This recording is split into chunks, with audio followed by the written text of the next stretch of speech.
Good morning. Good morning sa inyong lahat. So, yun. Galing tayo sa grocery. Bumili tayo ng oatmeal.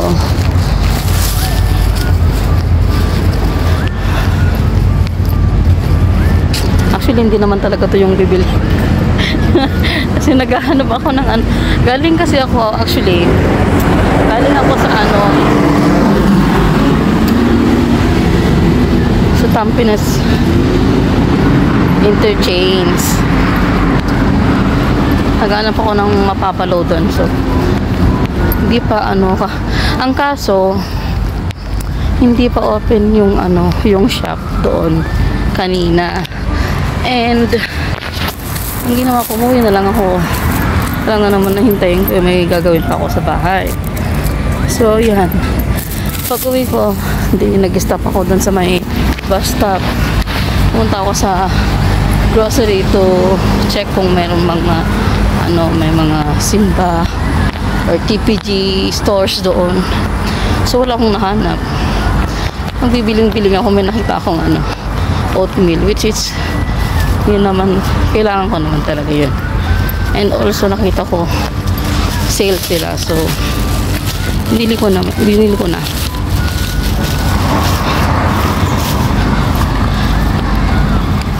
Bumili na lang ako ng oatmeal. Yun na lang nabili ko. Hindi na ako nakapag-load. Ayun, nandito na tayo sa yan. Dito yung ano namin, parang gate kumbaga. Lalakad lang ako.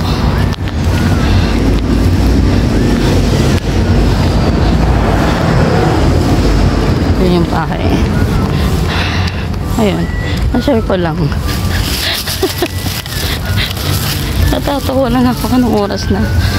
Anong oras na ba? 22 na. So parang isang oras akong tignan yung pawis ko talaga. So parang isang oras akong naghanap. Wala din kasi sa 7-Eleven. Kung sasabihin mo sa 7-Eleven, tawag nun, yung top card lang ang pwede doon. Hindi sila nagpapa-load ng TPG. So yun ang problema ko, kasi kapag hindi ko na-loadan itong SIM card ko, mag-ano siya, yung pawis ko, mag-ano siya, mag-e-expire siya. So I need to load. So 16 siya mag-expire. Ayan, kasi yung dito, may mga limit kasi dito. Yung mga SIM card. Pati din naman sa Pinas, pero dito kasi mabilis lang siya, parang 1 month lang. Pag hindi mo na-renew yung load niya, mag-e-expire siya. Yun. Kaya we'll see kung makaka-pag-load ako bukas. Yung mga kanin namin dito sa gate namin, sa labas ng pintuan. Mga spinach. May mini garden kami dito.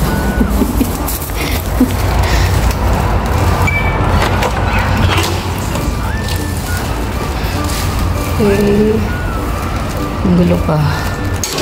Magulo pa kasi hindi pa ako nakakapag-ligpit.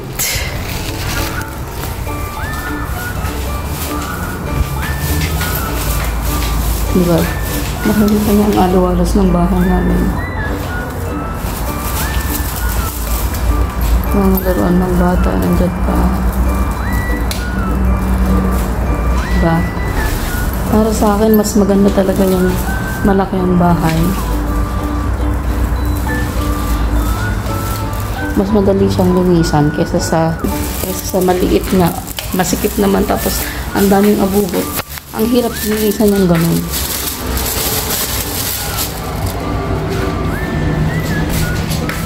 Ngayon yung aking pawis.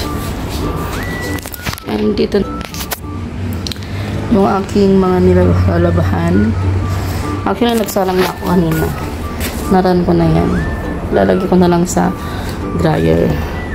Tapos ito, mga labakan ko pa. Mga 2-3 salang pa yan. Ayan. Yun. And yung amo ko pala bumili ng ganito. Kasi ayaw niya ng ng map na yung di ganon. Ayaw niya. Gusto niya yung anong tawag doon? Yung di electric lahat, ganon. Kasi ito, kapag ito yung ginamit mo kasi, parang may sanitizer na din kasi siya. Tinatanggal niya yung dumi sa floor, and then also sinasanitize na din niya. So, maganda siya. Approve siya para sa maganda siya. Ayan, papakita ko sa inyo kung ano yung binili ko kanina sa grocery. Yung grocery pala sa ayan. Actually, yun yung mini kung sa atin parang talika pa. Yung sa dito lang sa cross ng aming daan sa kalsada, I mean, meron kaming mini talipapa dyan, kung tawagin natin sa Pinas. Meron silang grocery, meron silang mga kainan, hawker, yun ang yung tawag sa mga kainan, ganon, sa gilid ng kalsada, ganun. Yun yung tawag dito, hawkers. So, and then meron din doon laundry shop, meron clinic din. And yung palengke talaga namin is parang mas malayo siya kaysa dito. So, dito ako pumunta. And ito lang yung yung aking breakfast. Actually, magta-try ako mag-breakfast ng ganito kasi bumibigat na tayo, guys. Bumibigat na tayo. Ang gagawin ko dito, every kakain ako sa umaga, maglalagay ako ng ganito oatmeal, tapos lalagyan ko ng berries, like blueberries, raspberries, like that, and peanuts din. Maganda siya, guys. So, try natin. Hindi naman kasi maiiwasan kapag nasa labas kami, guys. Lalo kapag nasa all you can kami dito sa Singapore.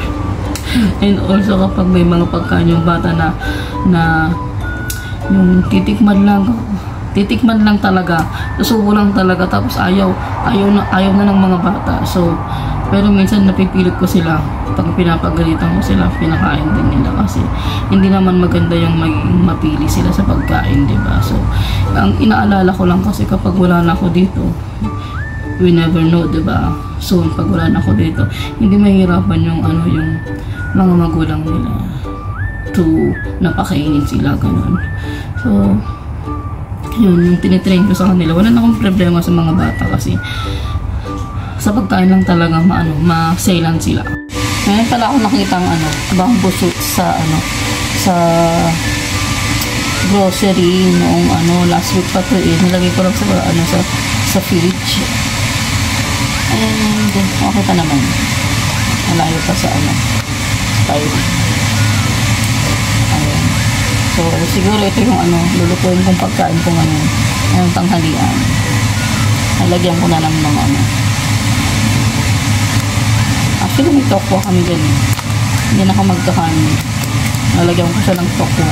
Alam mo ba yung sinusutay lang siya? Yung ginigisa lang siya.